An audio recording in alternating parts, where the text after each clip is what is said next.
A major move by the new Trump White House, freezing federal funding for thousands of programs, from those that feed kids to elder care to veterans' needs. We have team coverage on this breaking news story. Megan Hickey reports on families affected by AIDS who depend on funding for housing.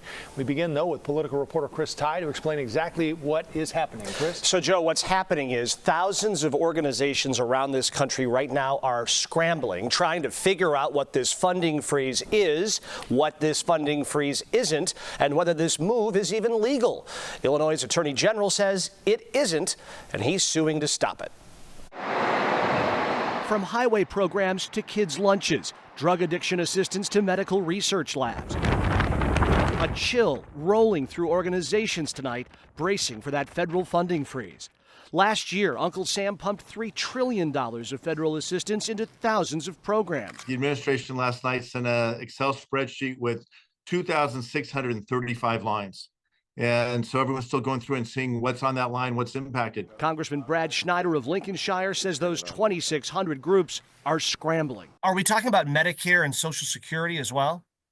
In this order, he specifically excluded Medicare and Social Security. A point underlined by the White House. Social Security benefits, Medicare benefits, food stamps, welfare benefits, assistance that is going directly to individuals will not be impacted by this pause. Who will be impacted? Institutions and organizations that receive federal money, groups that had their dollars approved by both the White House and Congress. The executive branch cannot unilaterally disregard those appropriations passed by a separate and equal House of Government. Illinois Attorney General Kwame Raoul joining with 5 other state AGs suing the Trump White House over this. January 20th was an inauguration, not a coronation. Congress is given the power to appropriate the funding. This administration has a great deal of disdain for working people. That's how it's being received at Chicago City Hall, where they rely on $4 billion grant dollars each year, much of it from Washington. The race now on to see how Chicagoans will feel the squeeze. We are going to be doing some further digging to better understand what's at present risk. So what about the 72 million people who rely on state-operated Medicaid programs nationwide? There were issues with the Medicaid systems today in this country that led some to believe that was being impacted too.